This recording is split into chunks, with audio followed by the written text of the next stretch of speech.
नमस्कार, कंज्यूमर अड्डा में आपका स्वागत है। आपके साथ मैं हूं विपिन भट्ट और आज बात होगी एक बार फिर से आईटी सेक्टर की, जहां पर नौकरियों में संकट आ गया और बड़े सवाल उठ खड़े हुए हैं। तो क्या आईटी सेक्टर में दिक्कत बढ़ती जा रही है? क्या आईटी सेक्टर में नौकरियों को अब बड़ा खतरा हो चला है? आईटी कंपनियां क्यों छटनी कर रही है? क्योंकि हाल ही में आईटी कंपनी एक्सेंचर की छटनी आखिर क्या संकेत देती है? ये वो सवाल हैं जो कई लोगों के जहन में उठ रहे होंगे। और सिर्फ आईटी ही क्यों, दुनिया में टॉप टेक कंपनियां भी छटनी का शिकार है, वो भी लगातार लोगों को निकाल रही है। ये सब कुछ अपने आप में एक संकट है या फिर किसी बड़े संकट की तरफ कोई इशारा? देश में नौकरी पेशा लोगों का एक बड़ा तबका आईटी और टेक से जुड़े सेक्टर्स में काम करता है, क्या उनकी नौकरी भी अब खतरे में है? तो आइए आज इसी पर करेंगे चर्चा। लेकिन चर्चा शुरू करें उससे पहले नजर डालेंगे कुछ फैक्ट्स पर कि नौकरियों का इस वक्त आखिर हाल क्या है और क्या कुछ हो रहा है आईटी और टेक की दुनिया में। तो देखते हैं। देखिए, ग्लोबल जॉब कट के आंकड़े हैं। एक्सेंचर ने 19,000 लोगों की छटनी का ऐलान किया है। करीब 7 लाख से ज्यादा कर्मचारी हैं इस कंपनी के पास, जिसमें से 3 लाख भारत में हैं।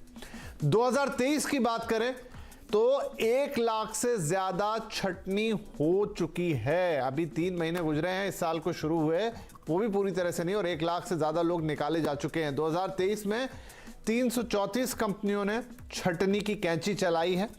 इसके अलावा जो दूसरे आंकड़े हैं, अगर आप 2022 से देखें अभी तक, तो 1.5 लाख लोगों की नौकरी गई है। यानी पिछले साल कुल 60,000 रोजगार गए थे, लेकिन अभी 3 महीने में ही 1 लाख से ज्यादा नौकरियां जा चुकी हैं। 1044 टेक कंपनियों में जॉब कट्स देखने को मिले हैं अक्रॉस द सेक्टर। और दाम भी देख लीजिए आप, गूगल, मेटा, माइक्रोसॉफ्ट, अमेजॉन, ये दुनिया की वो दिग्गज कंपनी है जिनका नाम बड़े फख्र से लिया जाता है, लेकिन इनको लोगों को निकालना पड़ रहा है, जॉब कट्स करने पड़ रहे हैं। तो ये वो नाम है और यही बात चिंता की होती कि आखिर अगर इतने बड़े दिग्गज, और एक्सेंचर कोई छोटी मोटी कंपनी नहीं है जिनमें से 19,000 लोगों की छटनी की बात आई है। तो चलिए एक एनालिसिस करते हैं और देखते हैं कि क्या ये वाकई जॉब पे संकट है, यहां से चीजें सुधरेंगी या और खराब होती चली जाएंगी। हमारे साथ कार्यक्रम में शामिल हो रहे हैं जीनियस कंसल्टेंट के सीएमडी राजेंद्र प्रसाद यादव, वीसन टेक्नोलॉजीज के को-फाउंडर एमडी अनुराग सिन्हा और प्रोटिविटी इंडिया के एमडी अमित वडेरा। आप सभी का बहुत बहुत स्वागत है। तो सिन्हा साहब, आप भी इसी क्षेत्र से जुड़े हैं। मैं एक्सेंचर के उदाहरण से शुरू करता हूं। 19,000 लोगों का जॉब कट यहां पर हुआ है और आगे भी ये शायद नंबर और बढ़ सकता है। क्या दिक्कतें आ गई हैं ऐसी टेक कंपनियों के साथ? क्या उनकी कोई पुरानी गलतियां हैं जो अब भारी पड़ रही हैं, या वाकई सिनेरियो इतना खराब है कि उन्हें जॉब कट के अलावा कोई और दूसरा तरीका नहीं सूझ रहा है? पहले तो मैं आप सबका धन्यवाद देना चाहता हूं मुझे इस मंच पे बुलाने के लिए। अगर आप आईटी सेक्टर देखें तो एक्चुअली हमें ना इंडिया और आउटसाइड इंडिया 2 अलग तरीके से देखना चाहिए। अगर आप आउटसाइड इंडिया देखें तो यूएस और यूरोप मार्केट देखें, इसमें क्या हुआ है कि जब पैंडेमिक था तब उस समय इन कंपनियों ने बहुत भारी लागत की। हम लोग सब अभी जूम के माध्यम से कनेक्टेड है और ये सारी जो टेक्नोलॉजीज है उस समय एकदम आगे आगे थी और इन्होंने खूब इन्वेस्टमेंट किया, ये सोचकर कि ये कंटिन्यू रहेगा, ये चलता रहेगा इस तरह का इन्वेस्टमेंट। लेकिन अब हम देखते हैं कि जब ये कंपनी ने देखा कि इनकी जो रेवेन्यू है उस तरह से ग्रो नहीं हो रही है, तो कहीं ना कहीं इन्होंने ज्यादा इन्वेस्ट कर दिया है और उस इन्वेस्टमेंट के कारण अब उनकी रेवेन्यू जब उतनी ग्रो नहीं हो रही है तो उन्हें छटनी करनी पड़ रही है। लेकिन आप अगर आप देखें यूएस कंपनीज जो छटनी कर रही हैं, आपने नाम भी लिखा है, गूगल, मेटा, फेसबुक, ये सारे प्रोडक्ट कंपनीज हैं और इन्होंने जो इन्वेस्टमेंट किए उनका जो रिटर्न है अभी उनको मिल नहीं रहा है। इसके कारण इनकी कटौती हो रही है। लेकिन आप अगर इंडिया की बात देखें तो इंडिया एक डिफरेंट सिचुएशन में है। यहाँ पर जो ज्यादातर जो टेक्नोलॉजी हायरिंग होती है ये 4 तरह की कंपनियां करती हैं। या तो आईटी सोल्यूशनिंग और कंसल्टिंग कंपनीज करती हैं, जैसे विजन हुई, और ये बड़ी कंपनीज हुई जैसे टीसीएस, एचसीएल और ये सारी। जो दूसरा बड़ा जो सेक्टर है जो हायर करता है वो हम बोलते हैं जीसीसी। ये सारे कैप्टिव्स हैं, बड़े बैंक्स हुए, बड़े मैन्युफैक्चरिंग कंपनीज हुए, उनकी एक सेटअप्स होती है इंडिया में जहां पर वो हायर करती हैं। तीसरा है जो हमारे प्रोडक्ट कंपनीज हैं, जो स्टार्टअप्स है, जो फंडिंग लेके जो ग्रो होती हैं। और चौथा है जो हमारी इंडियन कंपनीज है, जैसे एचडीएफसी बैंक हुई, जिनकी खुद की टेक्नोलॉजी सेटअप होती है। तो अगर आप इंडियन आईटी सर्विसेज और ये सारा सेक्टर देखे जहां इंडिया में हायरिंग होती है, अगर आप खाली वो जो स्टार्टअप वाला जो इकोसिस्टम है वही खाली थोड़ा सा थ्रेटेंड है, क्योंकि वर्ल्ड ओवर ये थोड़ी फंडिंग की प्रॉब्लम है। उतना इजीली अभी जैसे वो लोग पहले कैश रेज कर सकते थे, उतना इजीली कैश रेज नहीं कर पाते। और भले ही वो लोग लॉस मेकिंग है, लेकिन जब तक इनके पास ऑपरेशनल कैश फ्लो है, ये भी सर्वाइव करेंगी। लेकिन इस सेक्टर के अलावा अगर बाकी जो भी देखें, आईटी सर्विसेज देखें, मुझे नहीं लगता कि यहाँ पर बहुत ज्यादा कटौती होगी। हाँ, ग्रोथ स्लो हो सकता है, लेकिन इंडिया में से जो वैल्यू ऐड आता है ग्लोबल टेक्नोलॉजी डिलीवरी में ऐसा वैल्यू और कहीं किसी और लोकेशन में नहीं है। यहाँ का जो लेकिन यहाँ पर थोड़ा मैं एक सवाल और जोड़ना चाहूंगा। एक सिनेरियो आपने ठीक कहा कि एक तो रेस्ट ऑफ द वर्ल्ड है और एक इंडिया है, और इन दोनों सिनेरियो को अलग अलग देखना चाहिए। लेकिन अमित वडेरा, अगर हम एक्सचेंजर का ही उदाहरण लें, 7 लाख लोग हैं और उसमें से 3 लाख की वर्कफोर्स अकेले हिंदुस्तान के अंदर है, तो जो भी 19,000 का फिगर है आगे पीछे जो भी जुड़ेगा, तो उसमें इंडिया पे भी इंपैक्ट आएगा। तो उस तरीके से तो इंडियन आईटी वर्कर्स पे इंपैक्ट बनता हुआ दिखाई देगा। देखिए विपिन जी, अगर आप देखें ये जो 19,000 बोल रहे हैं, अभी उन्होंने कहीं पे भी ये क्लैरिफाई नहीं किया है कि ये किस कंट्री में है और स्प्रेड कैसा है। ऑफ कोर्स इंडिया में 3 लाख हैं, बट अगर ओवरऑल 7 लाख पे देखें तो ये 2-2.5% एम्प्लॉयज होते हैं। और उन्होंने क्लियरली कॉल आउट किया है कि मोर देन 50% लोग ऐसे हैं जो बैक ऑफिस में है और बिलेबल नहीं है, मतलब कस्टमर फेसिंग नहीं है, उसको बेंच स्ट्रेंथ बोलते हैं। आई थिंक यादव जी वही बता रहे थे कि बहुत सी कंपनीज ने लास्ट 2 साल में इन एंटीसिपेशन के बहुत ज्यादा सर्विसेज की जरूरत होगी, उन्होंने ओवर हायर कर लिया था। तो ये बेंच स्ट्रेंथ जो है उन लोगों पे इम्पैक्ट होगा, और बैक ऑफिस सपोर्ट फंक्शन 50% जितना तो वही है, तो उन पे इम्पैक्ट होगा। और अगर हम एट अ ग्लोबल लेवल देखें तो इंडिया का एक्चुअली सिचुएशन पॉजिटिव रहेगा, क्योंकि एक तो कॉस्ट आर्बिट्राज यहाँ पे ज्यादा बेटर होता है। तो अगर जैसे फॉर एग्जांपल मेटा ने कुछ महीनों पहले निकाला था, तो मेटा के इंडिया में लेस देन 100 एम्प्लॉइज पे इम्पैक्ट आया था, राइट। तो इंडिया पे इतना इम्पैक्ट आना मतलब जरूरी नहीं है कि इंडिया पे एक बड़ा इम्पैक्ट आएगा। ये ऑफ कोर्स थोड़ा ओवर हायरिंग हुआ था, और अभी इन एन एंटीसिपेशन के ग्लोबली स्लो डाउन हो रहा है, इसलिए है। और ये शॉर्ट टर्म स्लो डाउन है, बिकॉज अगर आप देखें ये इम्पैक्ट क्यों आ रहा है, बैंकिंग सेक्टर पे थोड़ा स्ट्रेस है जो ग्लोबल बैंक्स पे है। अब कुछ बैंक्स जो हैं वो of course decision making slow down होगी उनकी, बट अगर आप देखें जो आईटी सेक्टर्स में है, आई थिंक कितने ही प्रोजेक्ट्स हैं जिनको वो डिले नहीं कर सकते। एरियाज लाइक जैसे साइबर सिक्योरिटी है, जीआरसी है, जो गवर्नेंस रिस्क कंप्लायंस है, उन एरिया में डिले ज्यादा देर तक नहीं कर सकते। आप थोड़े डिले कर सकते हो जब तक कि कॉन्फिडेंस नहीं आए, बट वहां पे ऑर्गेनाइजेशंस हायरिंग कंटिन्यूअसली करेंगे, और ये सारे आईटी एरियाज। तो यहाँ पे ना 2 सवाल मेरे जहन में आते हैं।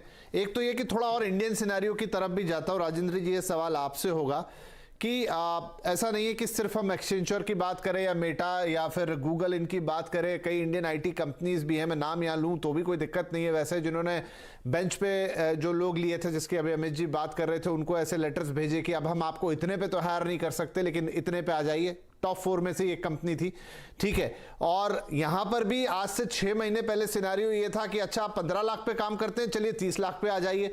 तो ये तो हिंदुस्तान में भी हुआ, तो फिर यहां पर भी ये इस तरह के सिनेरियो तो बनते दिखाई देने चाहिए। विपिन साहब, पहले तो मैं आपको धन्यवाद देना चाहूंगा सीएनबीसी को इस मंच पर बुलाने के लिए। जैसे को पैनलिस्ट में बोले हैं, थोड़ा सा आप इसका बैकग्राउंड में जाना होगा। जब पैंडेमिक आया तो 20 में लोगों ने नौकरी छटनी करना चालू किया। अब 21 जब आया तो जितने भी सारे कंपनी इंडिया में थे, वो सारे कंपनी, पर्टिकुलरली जो आईटी कंपनी ग्लोब में थे, इंडिया में थे, सारे कंपनी जाना चाहे आइदर ई कॉमर्स में जाना चाहे, या डिजिटाइजेशन में जाना चाहे, या ई स्टोरिंग में जाना चाहे। इसके कारण से इतने ज्यादा रिक्वायरमेंट हो गए कि काफी ओवर स्टाफिंग हो गया लोगों के पास में इस डिजिटाइजेशन कारण से। देखिए इंडिया में जो सिनेरियो है, जैसा कि देयर आर 4 सेक्टर, जैसा उन्होंने बताया है कि एक तो है जो स्टार्टअप कंपनी है, तो स्टार्टअप कंपनी में डेफिनेटली बिकॉज अभी फाइनेंस उतना नहीं मिलेगी, बैंकिंग की इश्यूज है, रिसेशंस का इश्यूज है, तो इस इशू के कारण से उनको नहीं मिलेगा, तो वहां पर जॉब छट रही है और जो सैलरी जो ज्यादा दिए थे वो थोड़ा कट हो रहा है। इसका कारण ये है कि 22 और 23 में जितने भी रिक्रूटमेंट हुए, इतनी ओवर स्टाफिंग हुई कि इंक्रीज एनीथिंग बिटवीन 50 to 200% तक लोगों को दिया गया। जिसकी सैलरी 50,000 था उसको 1 लाख। बिल्कुल यही सिनेरियो था सर। या एवरीवेयर ये सिनेरियो था। तो वो सिनेरियो में अभी जब रिसेशन है तो ऑब्वियसली जो जितने जो कंपनीज हैं, आईटी कंपनी हैं, अब वो कैलिब्रेट करना चाहते हैं। इस कैलिब्रेशन प्रोसेस में देखिए ग्लोबल में तो छटनी हो रही है, बाहर में अमेरिका में या यूके में या यूरोपियन कंट्री में, इंडिया में उतनी छटनी नहीं हो रही है क्योंकि इंडिया एक डोमेस्टिक ड्रिवन कंट्री है और यहाँ पर जो मेजर हमारे जो आईटी कंपनी है, those are IT services company है। अब IT services company are not going to impact much, but इसमें ये होगा कि जो फ्रेश रिक्रूटमेंट होने का था, जो कैंपस रिक्रूटमेंट होने का था, उसमें डेफिनेटली आंच आएगी, वहां पर स्लो डाउन होगा, वहां पर कम रिक्रूटमेंट होगी। और जो सैलरी कम होने की बातें हैं तो देखिए वो कुछ लोगों में होगा जिसको बहुत ज्यादा सैलरी दे के लिया गया था, ऑब्वियसली उन पर आएगा या they have to go out, you know, but overall मैं okay got your point sir. लेकिन मैं एक ब्रेक लूं उससे पहले एक सवाल पूछूंगा अनुराग साहब आपसे कि देखिए एक होती है एंटीसिपेशन की, ये तो मार्क जकरबर्ग साहब तक का बयान आया कि भाई ये मेरी गलती है, मैं ओन करता हूं कि मुझे लोगों को निकालना पड़ रहा है और मेरे कुछ फैसले गलत हो गए। लेकिन इतनी बड़ी बड़ी कंपनियां, इतने बड़े बड़े जीनियस आईटी कंपनीज वगैरह जो कि मिसाल मानी जाती है, क्या ये सोच कि भाई ये अभी पैंडेमिक में जो सिचुएशन बनी है, इतना सारा जो वर्क फ्रॉम होम शुरू हो गया है या डिजिटाइजेशन की मांग आई है, वो हमेशा ऐसी बनी रहेगी? क्या वाकई में ये गलती हो सकती है इस तरह का कि ये सोचा नहीं जा सकता था कि ये हमेशा तो सिनेरियो नहीं रहने वाला है? नहीं, आप सही कह रहे हैं विपिन जी, स्ट्रैटेजी में चूक जरूर की है इन्होंने, बट उस समय जब जिस तरह से चल रहा था और जिस तरह के जो डिमांड थे मार्केट में, आप अमेजोन देखिए, हम सब खुद अमेजोन और फ्लिपकार्ट से खरीद रहे थे, कोई बाहर नहीं निकल रहा था, तो इन्होंने डेफिनेटली वो चीज को देखते हुए हाँ, मतलब देखिए अमेजोन और फ्लिपकार्ट जब होली आती है, दिवाली आती है, स्पेशल ओकेजन्स आते हैं तो वो टेम्परेरी भर्ती करते हैं उस समय की डिमांड को पूरा करने की। या तो उन्होंने ये माना कि पैंडेमिक 4-5 साल चलेगा, उससे पहले सिचुएशन नहीं बदलेगी, और इतना ज्यादा सोचना अगेन मतलब थोड़ा समझ नहीं आता कि क्या वैसा सोचा जा सकता है कि आपने इतनी वर्कफोर्स इकट्ठी कर ली कि अब आपको जॉब कट की कैची ही चलानी पड़ रही है।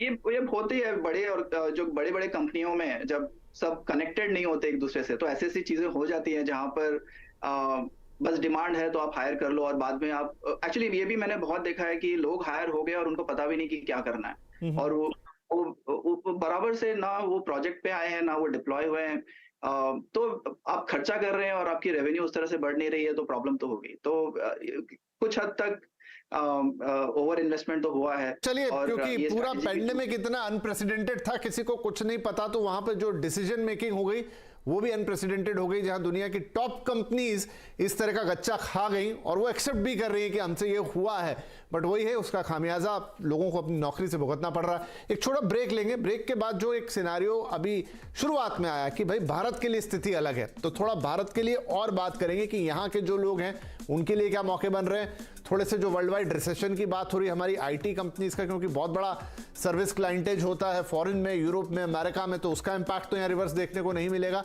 या फिर चीजें और इंप्रूव होती हुई दिखाई देगी। ये सारी बातचीत हम इस छोटे से ब्रेक के बाद करेंगे।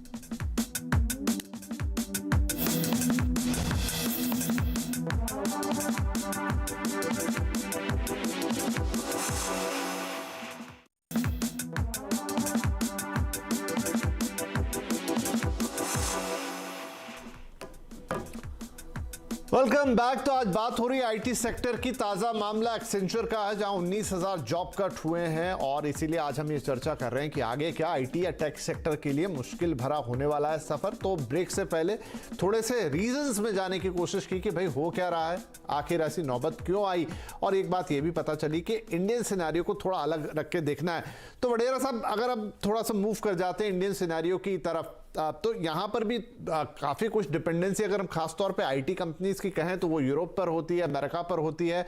और जाहिर सी बात है कि भले ही बहुत ज़्यादा नहीं, लेकिन दिख तो रहा है कि सब कुछ अच्छा नहीं है। एक मंदी की आशंका लगी रहती है, बैंकिंग संकट एक नई चीज़ आ गई है, बैंक्स को क्राइसिस हो रही है। तो क्या ऐसे में इनका जो क्लाइंटेज है, जो कि ऑलमोस्ट 70 to 80% उन्हीं देशों में है, क्या यहाँ एक रिवर्स इम्पैक्ट आ सकता है?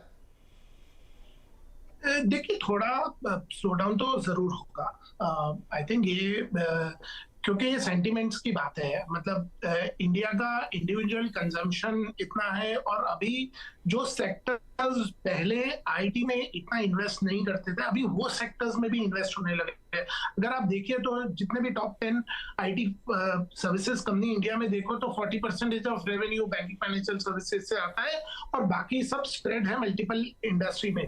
बट ऐसे जो सेक्टर्स थे जैसे मैन्युफैक्चरिंग है, आपने देखा होगा कि लास्ट एक साल में उन सेक्टर्स ने भी इन्वेस्टमेंट, आईटी इन्वेस्टमेंट्स में काफी वो किया है। तो आई थिंक नेचुरली ये होगा कि अगर स्लो डाउन होता है यूरोपियन और यूएस मार्केट में थोड़ा भी, तो इंडिया फिर भी सस्टेनेबल रहेगा, क्योंकि दूसरे नए सेक्टर्स और कंट्रीज में इन्वेस्टमेंट्स हो रही हैं। तो एक स्लो डाउन आएगा, but at the same time I think एक इम्पॉर्टेंट चीज ये है कि काफी ये जो बैंकिंग रेगुलेशंस है और हम जिस दौर से गुजर रहे हैं उसमें साइबर सिक्योरिटी के ऊपर और जो भी एसवीबी बैंक में हुआ है उसमें जीआरसी के ऊपर, which is governance risk compliance, उसके ऊपर ध्यान हर एक बैंक को देना पड़ेगा। और उसके कारण वो ज्यादा डिले नहीं कर सकते। मतलब वो थोड़ा डिले कर सकते हैं अपने आईटी इन्वेस्टमेंट्स को, but they don't have an option but to do investments, right? और उसके कारण आई थिंक एक शॉर्ट टर्म हमको इम्पैक्ट दिखेगा, but it will scale up. ठीक है। तो अनुराग साहब, जो लोग आईटी सेक्टर में हैं या जिनके मन में इस वक्त सवाल उठ रहे होंगे कि भाई ये क्या हो रहा है, जाहिर सी बात है थोड़ी आशंकाएं तो होती है मन में, उनके लिए यहाँ से क्या मैसेज है? क्या उन्हें लगे रहना चाहिए, चिंता की कोई बात नहीं है, हाँ हो सके इस बीच अपने स्किल्स को अपडेट करें, कुछ नया सीख सकते हैं तो सीखें, अपनी जॉब वो कैसे सिक्योर करें? देखिए, जो इंडियन का टेक फोर्स है वो एक तरह से यूनिक है। मतलब ये वर्ल्ड ओवर अब माना जाता है कि इंडिया का जो टेक फोर्स है ये ट्रेमेंडस वैल्यू ऐड करता है। आप कहीं पर भी चले जाए, अगर आपको हायर करना है, यहाँ पर जिस तरह के आप इंजीनियर हायर कर पाते हैं, बाकी जगहों में हायर करना काफी दिक्कत होती है। तो एक तरह से इंडिया का वैल्यू प्रोपोजिशन काफी स्ट्रांग है। और मैंने जो वैल्यू वर्ड की यूज की है ना, जब तक हम अपनी वैल्यू को ऊपर रख पाए, हम यहाँ पर हमेशा ही रिक्वायरमेंट रहेगी। तो जो दर्शक जो देख रहे हैं और वो सोच रहे हैं हम अपनी वैल्यू कैसे बढ़ा सकते हैं, तो जो वैल्यू है वो आती है कि आपको जो कंपनी पे कर रही है और आप जो आप कितना उसके मल्टीपल आप रिटर्न कर बिल्कुल बिल्कुल, वो तो रहेगा। तो मैं यहाँ पे राजन जी का भी क्विक वर्ड ले लूं। राजन जी, आपकी कोई सलाह रहेगी?